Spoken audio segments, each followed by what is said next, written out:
काली बहू की अंग्रेजन बनी सौतन। केशव ने अपनी माँ सरोज के कहने पर पायल से शादी की थी, जो कि वो जबरदस्ती निभा रहा था। उसे पायल बिल्कुल पसंद नहीं थी क्योंकि वो काली थी। इसलिए केशव पायल से कुछ ज्यादा बात नहीं करता था। केशव का छुट्टी का दिन था तो पायल उसके लिए गर्मा गर्म चाय पकौड़े का नाश्ता बनाकर देते हुए कहती है, अजी सुनिए, मैंने आपके लिए खास प्याज के और पनीर के पकौड़े बनाए हैं, जरा खा लीजिए। पायल की आवाज सुनकर वो उसके हाथ से प्लेट लेकर जमीन पर फेंक देता है। मेरी एक बात तुझे समझ नहीं आती क्या?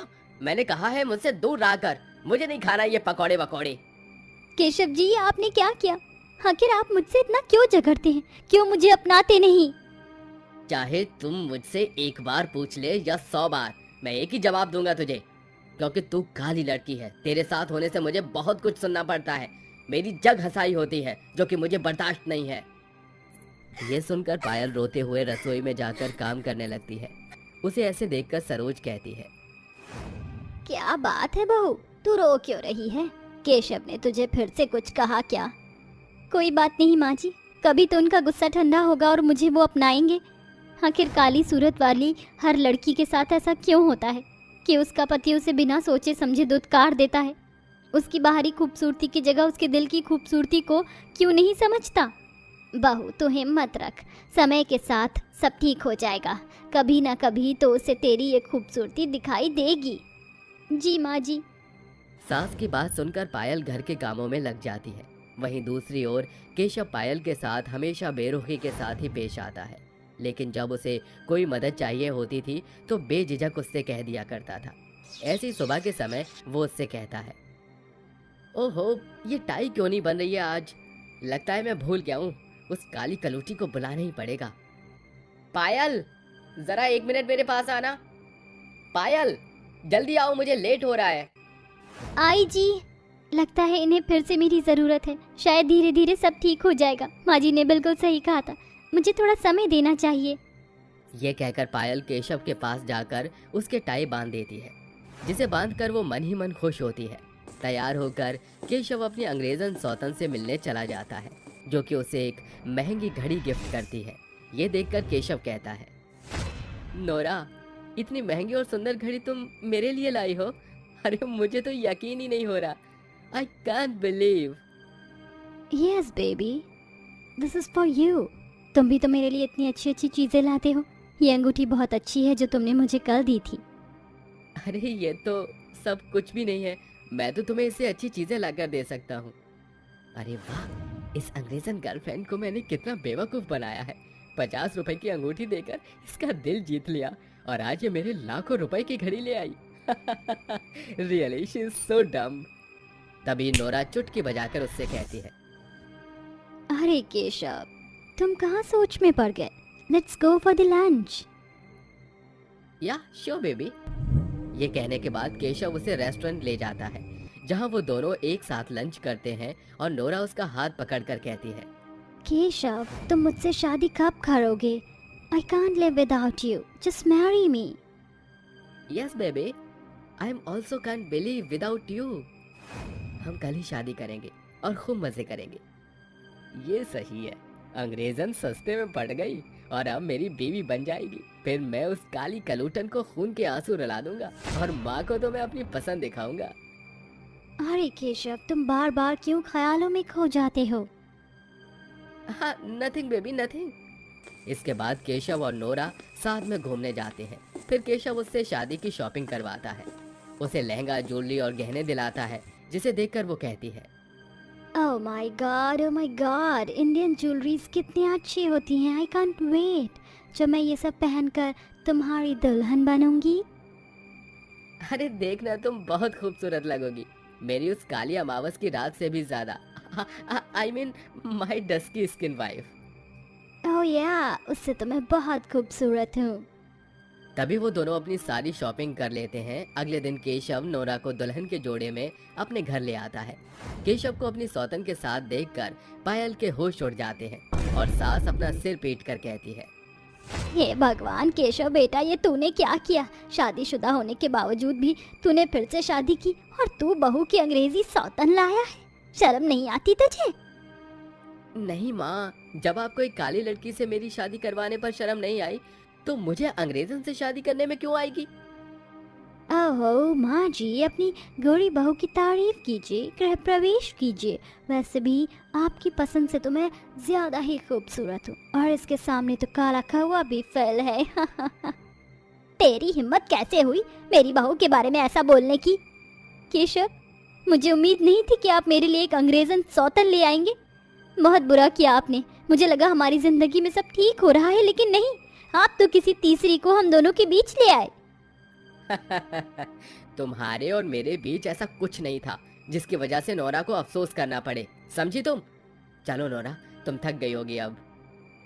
ये कहकर केशव नोरा का हाथ पकड़कर उसे अपने कमरे में ले आता है। अगले दिन अंग्रेजन बहू लाल साड़ी पहनकर बड़ी मुश्किल से चलकर रसोई में जाती है और खाना पकाने की कोशिश करती है, लेकिन इतनी बार लड़खड़ाती है, उतनी बार रसोई के बर्तन गिरा देती है। साथ ही खाना बनाना भी उसे नहीं आता, जिससे वो रसोई को खराब कर देती है। ये सब देखकर सरोज उससे कहती है, हे राम जी, किस किस ने संभालूं? एक तो अंग्रेजन, ऊपर से खाना पीना बनाना नहीं आता, और आ गई बंदर की तरह खाना बना रहे रसोई में। अरे जब तुझे कुछ काम करना नहीं आता तो अपने आप को मिस इंडिया समझकर रसोई में आना जरूरी है? जरा रसोई की हालत देख, तुझे तो ये सब साफ करना भी नहीं आता होगा। साफ करने के लिए आपकी खाली बहू है ना, मैं क्यों करूं? और वैसे भी एटलीस्ट आई एम ट्राइंग। अरे ओ अंग्रेजन कबूतरी, अपने दिमाग से ये ख्याल निकाल दे, क्योंकि मैं इस घर की नौकरानी नहीं, बहू रानी हूँ, जो कि तू नहीं है। अपना फैलाया रायता कद समेट। वाह मेरी बहू, शाबाश। ऐसे ही जवाब देना अपनी अंग्रेजन सौतन को।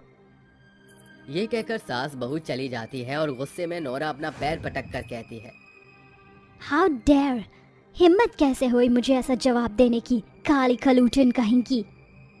तभी वो सब नोरा को साफ करना पड़ता है। उसे ये सब साफ करता देख केशव देख लेता है और उसकी मदद करवाता है। वक्त गुजरता है, अक्सर पायल और सौतन के बीच अनबन होती रहती है, जिससे दोनों की बिल्कुल नहीं पड़ती, और नोरा के बनाए खाने से केशव की तबीयत खराब होने लगती है। तो केशव उसे बहुत डांटता है। सच में नोरा, तुम्हें मेरी बिल्कुल भी फिक्र नहीं होती ना? मैंने तुमसे इतना प्यार किया और तुमने मेरे लिए खाना बनाना तक नहीं सीखा। अब नहीं आता तो नहीं आता। यूएस में तो खाना नहीं बनाती थी, नौकर बनाते थे, और ये सब तुम जानते हो। मेरी ही गलती है जो मैंने तुमसे शादी कर ली। ऐसा कभी पायल ने मेरे साथ नहीं किया। ये सब कहकर वो लड़खड़ाते हुए अपना पेट पकड़कर केशव बाहर आता है, तो उसे तकलीफ में देखकर सरोज और पायल को बहुत बुरा लगता है। देखिए माँ जी, उनकी तबीयत कितनी खराब हो गई है। वो सौतन मेरे पति के साथ कैसा व्यवहार कर रही है, उन्हें अपना तो समझती ही नहीं है। मैं केशव जी के लिए खिचड़ी बना देती हूँ, उन्हें आराम आ जाएगा। हाँ बहू। ऐसा कहकर पायल केशव के लिए खिचड़ी बनाकर उसे देती है, जिसे खाकर केशव को अच्छा लगता है और वो कहता है, पायल, तुम्हें अभी भी मेरी चिंता है, और मैंने तुम्हारे साथ कितना बुरा किया। उस अंग्रेजन को मैं तुम्हारी सौतन बनाकर ले आया। तुम्हारी अंदर की खूबसूरती उसके बाहरी सूरत से बहुत ज्यादा अच्छी है। मैं उसे एक पल भी यहाँ नहीं रहने दूंगा, निकाल दूंगा उसे घर से बाहर। ये कहकर केशव नोरा का हाथ पकड़कर उसे जब घर से बाहर निकालता है, तो नोरा उसके सामने गिड़गिड़ाने लगती है। Keshav, Keshav, please don't do that. मैं तुम्हारे बिना नहीं रह सकती। मैं तुमसे बहुत प्यार करती हूँ। मुझे इस घर से मत निकालो। मेरा यहाँ कोई अपना नहीं है। मैं तुम्हारे आगे हाथ जोड़ती हूँ। केशव, आप ये क्या कर रही हैं? पहले उसे आपने प्यार किया और अब बेघर कर रही हैं। उस बेचारी का कोई नहीं है। ये हमारे साथ यहीं रहेगी। आपको, हम दोनों को हमारा दर्जा देना होगा। क्या तुम्हें ये स्वीकार है? हाँ पायल, तुमने मेरे लिए ये किया, उसके लिए तुम्हारा शुक्रिया। मैं तुम्हें दीदी बोलूंगी। इस तरह दोनों सौतन एक साथ केशव के प्यार में खुशी खुशी रहने लगती हैं, और केशव दोनों को बराबर प्यार करता है। सरला एक विधवा औरत थी और खेती बाड़ी करके वो अपनी दोनों बेटियों का खर्चा चला रही थी। लेकिन अफसोस की बात यह थी कि कुछ समय से वो खेती बाड़ी भी सही से नहीं कर पा रही थी, जिसके चलते वो अपने गांव के मुखिया के पास जाती है। देखिए मुखिया जी, दरअसल बात यह है कि मेरी दोनों बेटियां स्कूल जाती हैं और मैं उनकी फीस नहीं भर पा रही हूँ। उन्हें पढ़ाना मेरा सबसे पहला मकसद है। अगर मैं खेती बाड़ी नहीं करूँगी तो उनकी पढ़ाई के लिए पैसा कैसे आएगा? मुझे तुमसे कुछ पैसे उधार चाहिए। देखो सरला बहन, पैसे तो मैं दे दूंगा, लेकिन पूरे 10% के हिसाब से दूंगा। अगर तुम मंजूर हो तो ले जा सकती हो। क्या कहा? 10% के हिसाब से पैसा दोगे? अरे क्यों मुझ जैसे गरीब पर इतना अत्याचार कर रहे हो मुखिया जी? ज्यादा से ज्यादा 5% पर दे देते। नहीं नहीं, मैं हर किसी को 10 का ही देता हूँ। अगर तुम्हें चाहिए तो ले जाओ, वरना मेरे घर के दरवाजे खुले हैं, जा सकती हो। बेचारी सरला बहुत ज्यादा मजबूर होती है और उसे अपनी दोनों बेटियों की पढ़ाई दिखती है, जिसके चलते वो 10% के हिसाब से भी पैसा ले लेती है। और पैसे लेने के बाद वो कुछ पैसा अपनी दोनों बेटियों के स्कूल में भर देती है, तो कुछ पैसा वो खेती बाड़ी में लगा देती है। अगर ये बैंगन की खेती सही से नहीं हुई तो मेरी सारी मेहनत खराब हो जाएगी और मैं अपनी बेटियों की आगे की पढ़ाई भी सही से नहीं करवा पाऊंगी। माँ कहाँ हो आप? जल्दी से यहाँ पर आओ। निधि के कहने पर सरला निधि के पास आती है। माँ, हमें एक बहुत बड़ा सा प्रोजेक्ट करना है, उसके लिए मुझे कुछ पैसे चाहिए। हाँ माँ, अगर हमने प्रोजेक्ट नहीं किया तो हमें फेल कर देंगे हमारे टीचर जी। सरला के पास बचे कुचे जो भी पैसे होते हैं वो भी वो अपनी बेटियों को दे देती है। ये लो निधि, जाओ तुम अपनी पढ़ाई में कोई कमी मत छोड़ना, अच्छे से पढ़ो बेटा। निधि अपनी बहन नंदिनी को लेकर सामान लेने चली जाती है, जिसके बाद वो दोनों बहनें एक ही प्रोजेक्ट पर अच्छे से काम करती हैं और स्कूल में सबमिट करवाने ले आती हैं। लेकिन स्कूल के टीचर उनका प्रोजेक्ट देखकर उनसे कहते हैं, ये क्या बनाया है तुमने? तुम्हें कहा था ना प्रोजेक्ट अच्छा होना चाहिए, तभी तुम्हें आगे के लिए मार्क्स मिल पाएंगे। लेकिन तुमने तो ये प्रोजेक्ट पूरे ही खराब कर दिया है, इसमें तुम्हें पूरे 0 मार्क्स मिलेंगे। टीचर जी, आप हमारी कंडीशन समझिए। आप जानते हैं हमारी माँ कितनी गरीब है, जितने उनके पास पैसे थे हमने उतने में ही प्रोजेक्ट बनाने की कोशिश की। अगर तुम गरीब हो तो इसमें मैंने तुम्हारा ठेका नहीं ले रखा है, जाओ और चली जाओ यहाँ से, मुझसे मार्क्स जोड़ने की उम्मीद भी मत करना। निधि और नंदिनी क्लास में सबसे पीछे जाकर बैठ जाते हैं, जिसके बाद वो दोनों रोने लगती हैं। रोते हुए जब वो अपने घर वापस लौटती हैं तो उसी समय बेचारी सरला खेती बाड़ी करके घर लौटती है। क्या हुआ मेरी प्यारी बच्चियों, तुम रो क्यों रही हो? ये सब आपकी ही वजह से हुआ है। आप सही से जब कमा नहीं सकती तो हमें इतने बड़े स्कूल में डाला ही क्यों था? हाँ माँ, आज हमारे टीचर ने हमारा प्रोजेक्ट भी सबके सामने फेल कर दिया। अब हमारे आगे बढ़ने की कोई चांस नहीं। वो हमें कम पैसों में प्रोजेक्ट बनाने की वजह से फेल भी कर सकते हैं। ऐसा कहकर निधि और नंदिनी वहां से चली जाती हैं, जिसके बाद बेचारी सरला को बहुत दुख होता है और वो अपने मन ही मन सोचने लगती है, हे भगवान, अब मैं क्या करूं? आखिर ये सब मेरे साथ ही क्यों हो रहा है? जब से आनंद जी हमें छोड़ कर गए हैं सब कुछ बर्बाद होता जा रहा है। मैं अपनी दोनों बेटियों की परवरिश भी सही से नहीं कर पा रही हूँ। सरला सूखी रोटी के साथ सूखे प्याज खाकर वापस खेती बाड़ी करने चली जाती है। जैसे वो अपने खेतों में पहुंचती है, वहां उसके बैंगन उग चुके थे, जिसे देखकर वो बहुत ज्यादा हैरान रह जाती है। ये क्या? मैं तो अभी सिर्फ बीज डाल कर गई थी, फिर बीज डालते ही बैंगन कैसे उगाए? अभी तो इन्हें पूरा 1 माह लगने वाला था, लेकिन देखो तो सही। सरला बैंगन तोड़कर देखती है, वो पूरी तरह पक चुके थे। जिसके बाद सरला बैंगन तोड़कर उन्हें अपने साथ घर ले आती है। मेरी प्यारी बेटियों, जरा यहाँ पर आओ। कहीं मैं ही सपना तो नहीं देख रही हूँ? ये देखो, आज ही मैंने अपने खेतों में बीज बोए थे, लेकिन अचानक से बीज होते ही उनमें से बैंगन कैसे उगाए? मुझे अभी तक समझ नहीं आ रहा। ये तो किसी जादू से कम नहीं है। हाँ माँ, आखिर ऐसा हमारे खेतों में है क्या? चलो एक बार जाकर देखते हैं। सरला अपनी दोनों बेटियों के साथ वापस अपने खेतों में लौट कर आती है, जहाँ वो खेतों के बीचों बीच खड़ी होकर हाथ जोड़कर खड़ी हो जाती है। आखिर ये चमत्कार हुआ कैसे? मुझे इस चमत्कार के बारे में जानना है। एक दिन में खेती कैसे हो सकती है? खेती के अंदर जो भी जादुई चीज है वो मेरे सामने प्रकट हो। सरला के इतना कहते ही खेती के अंदर से एक देवी माँ निकलकर प्रकट होती हैं और सरला से कहती हैं, ये जादू मेरी वजह से हुआ है। ये खेत कोई मामूली खेत नहीं, बल्कि जादुई खेत है। इस पर तुम जो भी उगाओगी वो भी जादुई बन जाएगा। जैसे कि अब ये बैंगन कोई मामूली बैंगन नहीं, बल्कि जादुई बैंगन है। तुमने यहाँ आकर बहुत प्यार और प्रेम और लगन और मेहनत के साथ खेती की है, जो कि मुझे बहुत पसंद आया, इसलिए मैंने तुम्हें ये फल दिया है। देवी माँ, आपने मुझ जैसी गरीब पर इतना रहम किया, मेरे लिए इतना ही काफ़ी है। मैं आपका शुक्रिया अदा करती हूँ। सरला के इतना कहने के बाद सरला और उसकी दोनों बेटियां खेती के अंदर के सारे बैंगनों को तोड़ लेती हैं, जिसके बाद वो घर ले आती हैं और अगले दिन बाजार में जाकर वो तीनों उन बैंगनों को बेच देती हैं, जिसके चलते उन्हें अच्छी खासी कीमत भी मिलती है। ये तो बहुत सारे पैसे हैं। मैंने तो ये सोचा ही नहीं था कि एक दिन में हम इतने सारे पैसे भी कमा पाएंगे। हाँ माँ, निधि बिल्कुल सही कहती है। और माँ, मुझे आपसे कुछ कहना है। आज हमने जो भी आपसे कहा उसके लिए हम दोनों बहनें क्षमा मांगते हैं। हमें आपसे ऐसा नहीं कहना चाहिए था। मेरी बेटियों, तुम्हें मुझसे माफ़ी मांगने की कोई ज़रूरत नहीं है। ये तो होता ही रहता है, माँ बेटियों की नोक-झोंक चलती रहती है। मेरी बात सुनो, तुम्हें बहुत पढ़ना है और अच्छे मुकाम पर पहुंचना है, इसलिए तुम दोनों बहनें पढ़ाई करो और मैं काम करूंगी। नहीं माँ, हम दोनों बहनें पढ़ाई के साथ साथ आपकी मदद भी करवाएंगे। आप अकेले हमारे लिए इतनी मेहनत नहीं करोगी।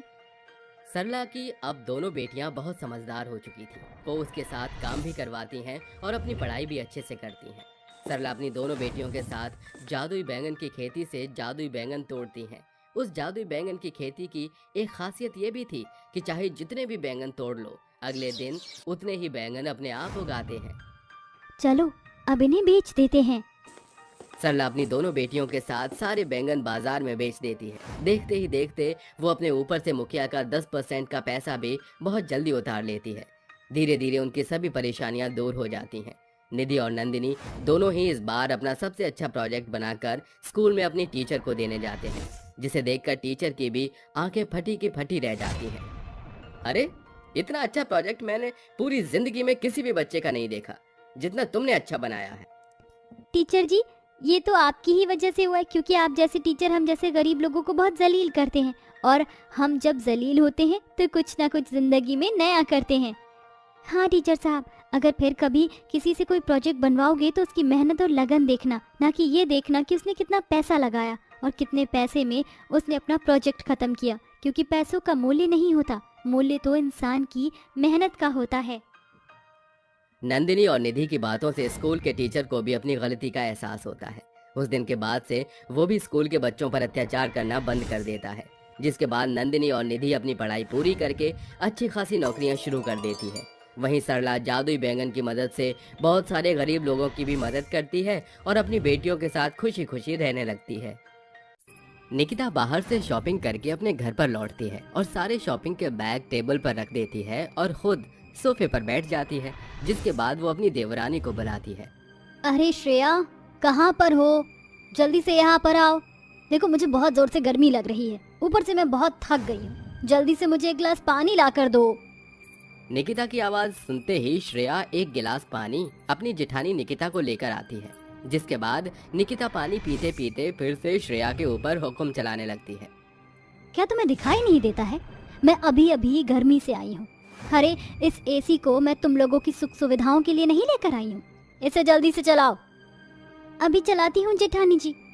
ऐसा कहकर श्रेया एसी ऑन कर देती है, जिसके बाद निकिता आराम से एसी की हवा खाने लगती है। तभी वहाँ पर उनकी सास अमृता आती है और श्रेया से कहती है, अरे श्रेया, यहाँ खड़ी क्यों हो? जाओ जल्दी से मेरी प्यारी बहू के लिए अच्छी सी चाय बना कर लेकर आओ।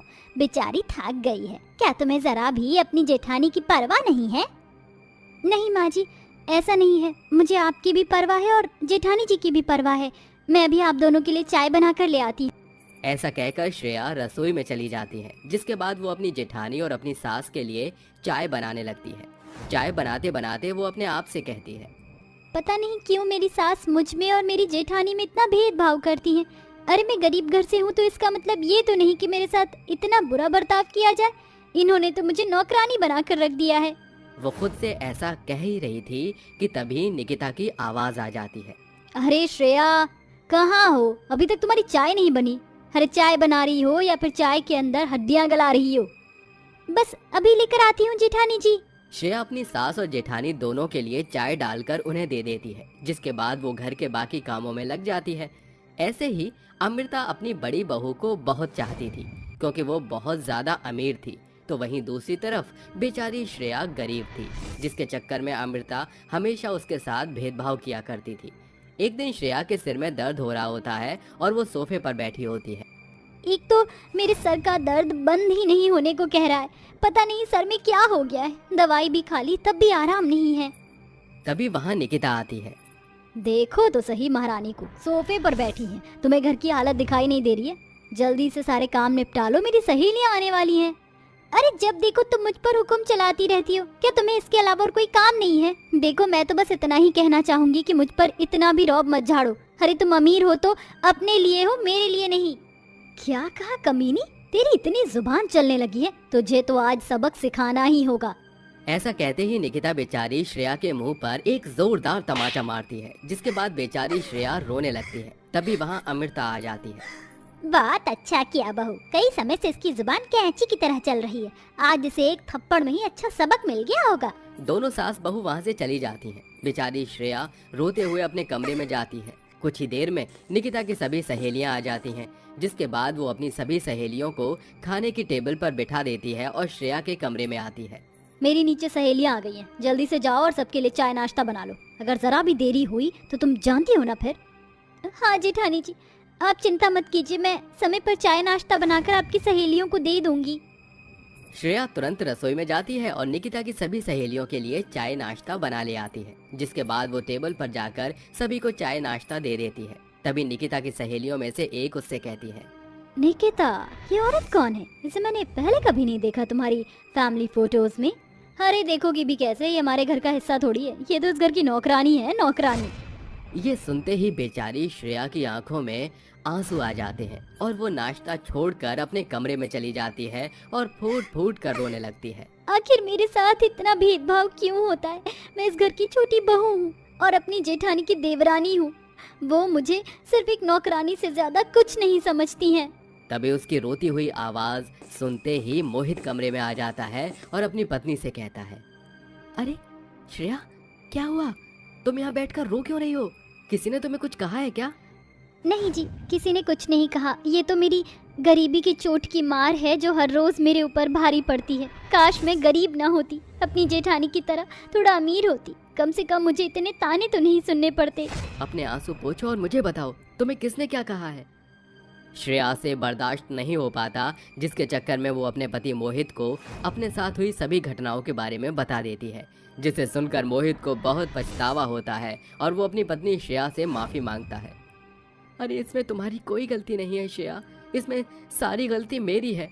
हमारी शादी के बाद मुझे प्रमोशन मिल रहा था, लेकिन मैंने परिवार के चक्कर में नहीं लिया, जिसके चलते मुझे वहाँ से निकाल दिया। मुझे नहीं पता था कि मेरी लव मैरिज से इस घर में कोई भी खुश नहीं होगा, लेकिन अब समझ में आ गया है। तुम चिंता मत करो, मैं सब कुछ ठीक कर दूंगा। मोहित ऐसा कहकर श्रेया को भरोसा दिलाता है, लेकिन कई दिन तक भी वो कुछ नहीं कर पाता और दिन रात अमृता और निकिता दोनों श्रेया के ऊपर अत्याचार पर अत्याचार करते रहते हैं। एक दिन मोहित जॉब के लिए यहाँ से वहाँ धक्के खाकर वापस घर की तरफ लौटने लगता है। हे भगवान, कहीं से भी जॉब नहीं मिली, अब मैं अपनी पत्नी को कैसे कमा कर खिलाऊंगा? ऊपर से मेरी माँ और मेरी भाभी मेरी पत्नी के ऊपर बहुत ज्यादा अत्याचार करती हैं।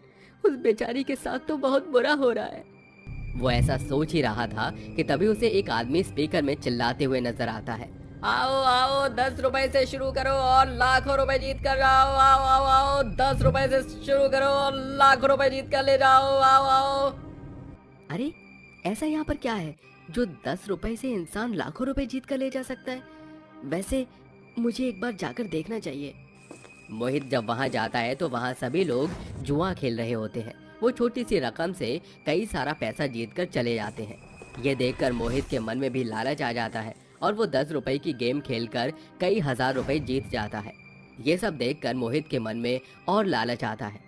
देखते ही देखते वो 10 रुपए से लाखों रुपए जीत लेता है, जिसके बाद उसकी खुशी का कोई ठिकाना ही नहीं रहता। अरे मुझे तो पता ही नहीं था कि ऊपर वाला जब देता है तो छप्पर फाड़ कर ही देता है। इतना सारा पैसा, अरे अब तो मैं खुद का एक बिजनेस खोल सकता हूँ और खूब पैसा कमा सकता हूँ। अरे वाह! ऐसा सोचकर मोहित चुपचाप से वो सारा पैसा एक बैग में भरकर अपने घर ले आता है और अगले ही दिन अपना एक बड़ा सा बिजनेस खोलता है। कुछ ही दिनों में उसे अच्छा खासा प्रॉफिट भी शुरू हो जाता है। देखते ही देखते उसकी गरीबी खत्म हो जाती है और अब जहाँ श्रेया बहुत ज़्यादा गरीब थी, वो अब अपने पति की वजह से बहुत ज़्यादा अमीर हो जाती है। वहीं दूसरी तरफ निकिता के पति को बिजनेस में बहुत बड़ा लॉस हो जाता है और उसका सब कुछ चला जाता है। माँ जी, कैलाश जी को बिजनेस में बहुत बड़ा लॉस हुआ है। मैंने आपको कई बार पैसे दिए थे, मुझे कुछ पैसे दे दीजिए ताकि कैलाश जी अपने नए बिजनेस की नई शुरुआत कर सकें। अरे दिमाग तो खराब नहीं हो गया? मेरे पास कोई पैसे नहीं है और तुमने मुझे कोई पैसे नहीं दिए। चली जाओ यहाँ से। निकिता को जितना पैसों पर घमंड था उस दिन उसका सारा घमंड चूर चूर हो जाता है। वहीं अमृता अपनी छोटी बहू श्रेया को मस्का लगाने जाती है, लेकिन श्रेया भी उसकी बहुत बेइज्जती करती है। मुझे पता ही था कि आप तो आओगे ही। बताओ अब आपको मुझसे क्या चाहिए? मेरे पास बहुत सारा पैसा है। श्रेया का ऐसा रवैया देखकर अमृता को भी अपनी गलती का पछतावा होता है, जिसके बाद वो अपनी दोनों बहुओं को बुलाकर उन दोनों से ही माफी मांगती है। वहीं निकिता भी श्रेया से माफी मांगती है, जिसके चलते उन दोनों के रिश्ते ठीक हो जाते हैं और अब वो एक साथ खुशी खुशी रहने लगती हैं।